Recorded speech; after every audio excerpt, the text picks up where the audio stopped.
15 दिसंबर 2021 पानीपत हरियाणा में रहने वाले विनोद भराड़ा और उसकी फैमिली के लिए ये वो काला दिन है जिसे वो चाहकर भी नहीं भुला पाएंगे। दोपहर 12 बजे सीसीटीवी में दिख रहा ये शख्स घर के अंदर एंटर करता है और सीधा विनोद भराड़ा के कमरे में जाकर डोर को अंदर से लॉक कर देता है। विनोद भराड़ा अपने घर में ही आराम कर रहे होते हैं क्योंकि कुछ समय पहले उनका एक एक्सीडेंट हुआ था जिसकी वजह से उनकी दोनों टांगे टूट गई थी। किचन में खाना बना रही विनोद भराड़ा की बीवी यानी कि निधि भराड़ा जब ये सब देखती है तो फटाफट दरवाजे की तरफ भागती है, बट वो दरवाजा खोलने में असमर्थ थी, इसलिए वो बाहर जाकर मदद बुलाकर लाती है। तो मोहल्ले के लोग एकदम से इकट्ठे हो जाते हैं और दरवाजा खोलने का ट्राई करते हैं, बट वो खोल नहीं पाते। इतने में वो खिड़की से देखते हैं जो शख्स विनोद के कमरे में घुसा था वो एक गोली विनोद भराड़ा की कमर पे मारता है और दूसरी गोली उनके सर पे मारता है, जिसकी वजह से उनकी मौके पर ही मौत हो जाती है। और वो तीसरी गोली लोड कर गन की सहायता से वहां से भागने की ट्राई करता है, बट मोहल्ले वाले हिम्मत दिखाते हैं और उसको पकड़ लेते हैं और उसकी जमकर पिटाई करते हैं। बट तब होती है एक बहुत ही इंटरेस्टिंग चीज। वो शख्स जिसको मोहल्ले वालों ने पकड़ा था वो बोलता है कि अब मेरा काम हो गया, अब चाहे मुझे मार भी दोगे तो मुझे कोई दिक्कत नहीं है। तो वो उसको पुलिस बुलाकर उसके हवाले कर देते हैं। बट विनोद भराड़ा के ऊपर हमला आखिर करवाया किसने, कौन है इसके हमले के पीछे, उनकी किसके साथ या कोई रंजिश थी, इन सब के बारे में पता करते हैं। बट सबसे पहले थोड़ा बातचीत करते हैं विनोद भराड़ा के बैकग्राउंड के बारे में। विनोद भराड़ा पानीपत हरियाणा में ही अपना एक कंप्यूटर सेंटर चलाते थे और उनका बिजनेस काफी अच्छा खासा चलता था, और यानी कि घर में पैसों की कोई भी कमी नहीं थी। विनोद भराड़ा के माँ बाप उनके साथ ही रहते थे, वो उनकी पूरी आदर सत्कार के साथ सेवा करता था और वो भी अपने बच्चे से बहुत ज्यादा खुश थे। विनोद भराड़ा की बीवी निधि भराड़ा भी उनसे बहुत ज्यादा प्यार करती थी। उनके 2 बच्चे थे, एक लड़का एक लड़की। इसके साथ ही विनोद भराड़ा सोशल एक्टिविटीज में भी बहुत ज्यादा आगे रहते थे। भूखे लोगों को खाना खिलाना, जिनको मदद चाहिए उनकी मदद करना, पर्यावरण के लिए कुछ करना, जिसकी वजह से उन्हें आए दिन सरकार की तरफ से अवार्ड मिलते रहते थे। यानी कि उनके पास वो सब कुछ था जो एक आइडियल आदमी अपनी लाइफ से डिमांड करता है। तो आखिर उनके ऊपर हमला किया किसने?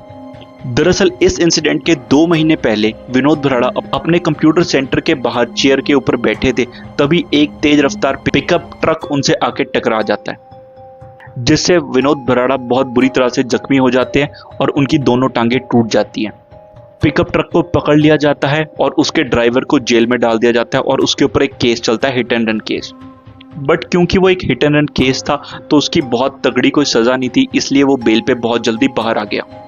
और सबसे इंटरेस्टिंग चीज ये कि जिस शख्स ने विनोद के घर में घुस के उनकी हत्या की थी और ये पिकअप वैन का ड्राइवर दोनों सेम आदमी थे। इसका नाम था देव सुनार उर्फ दीपक।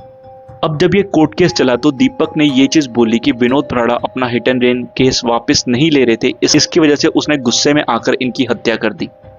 अब पुलिस के सामने कल्प्रिट, क्राइम और मोटिव तीनों चीजें क्रिस्टल क्लियर थी और ये ओपन एंड शट केस था, इसलिए उसको जेल में डालकर ये केस बंद हो गया। बट 2 साल के बाद जब आईपीएस विजय शेखावत की पोस्टिंग पानीपत हरियाणा में हुई तो उनके पास एक व्हाट्सएप पे मैसेज आया। ये मैसेज था प्रमोद भराड़ा का, जो विनोद भराड़ा के बड़े भाई थे और ऑस्ट्रेलिया में सेटल है। उन्होंने मैसेज में लिखा कि विनोद भराड़ा के केस का कातिल वो ट्रक ड्राइवर नहीं है बल्कि उनके घर में ही कोई आदमी है। तो वो रिक्वेस्ट करते हैं कि प्लीज वो इस केस की जांच दोबारा से स्टार्ट करें।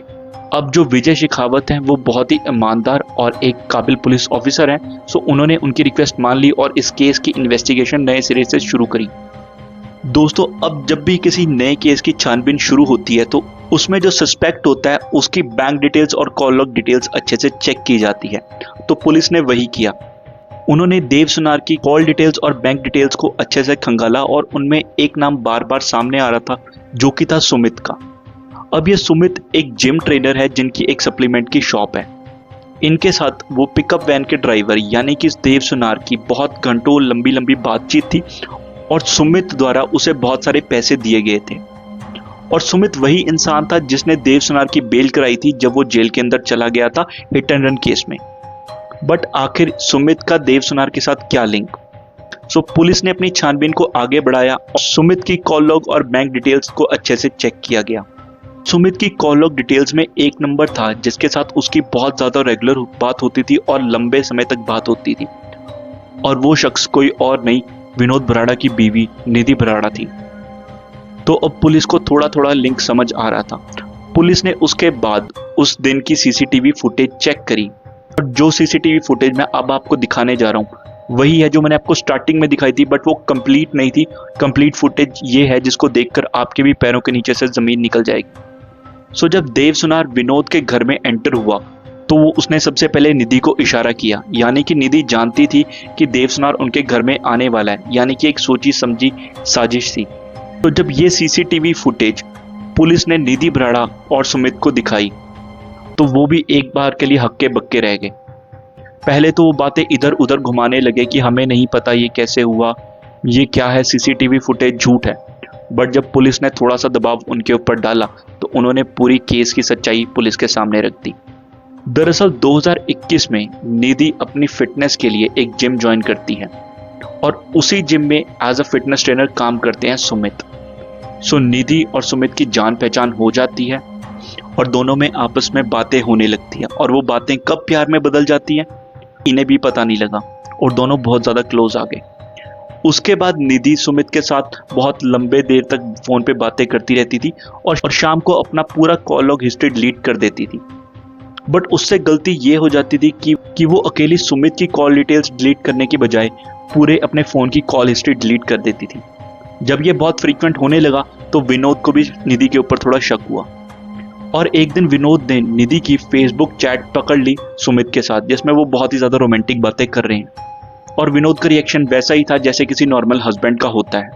बट विनोद नेचर से बहुत अच्छा था और अपने बच्चों के लिए और अपनी फैमिली के लिए निधि को एक और मौका देना चाहता था, इसलिए उसने निधि को सुधरने का एक और मौका दिया कि शायद निधि थोड़ी बदल जाए। बट निधि के दिमाग में कुछ और ही चल रहा था। उसने सुमित के साथ मिलकर देव सुनार को विनोद की सुपारी दे दी और उन्होंने देव सुनार को एक पिकअप ट्रक खरीद के दिया जिससे उसने विनोद का एक्सीडेंट किया था। दरअसल वो एक्सीडेंट विनोद को मारने के लिए हुआ था, बट विनोद की खुशकिस्मती थी कि वो बच गया और उसमें उसकी सिर्फ दोनों टांगें टूटी। बट देव सुनार का काम अभी भी अधूरा था। सो इसलिए उन्होंने वो प्लान बनाया जिस दिन देव सुनार विनोद के घर में गया और उसकी दिन दिहाड़े हत्या कर दी और अपने काम को अंजाम दिया। सब कुछ निधि और सुमित की प्लानिंग के अकॉर्डिंग ही हुआ। उसके बाद उन्हें इंश्योरेंस का क्लेम मिल गया और निधि ने अपने फादर इन लॉ को ये बोला कि इस घर से उसे विनोद की यादें बार बार आएंगी, इसलिए हम अपना घर किसी दूसरी सोसाइटी में ले लेते हैं ताकि उसे सुमित के साथ मिलने में कोई भी रोक टोक ना हो। तो उसने अपना घर चेंज कर लिया और वहाँ पे उस सुमित के साथ खुलेआम मिलने लगी।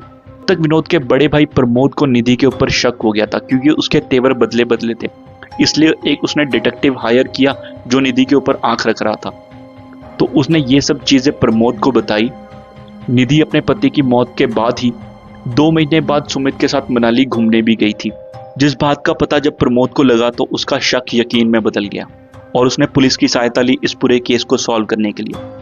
दोस्तों, कभी कभी आपका ज़रूरत से ज़्यादा अच्छा होना भी आपके लिए खतरनाक साबित हो सकता है, तो सतर्क रहें, सावधान रहें। बाकी मिलते हैं नेक्स्ट वीडियो में, तब तक के लिए थैंक यू वेरी मच।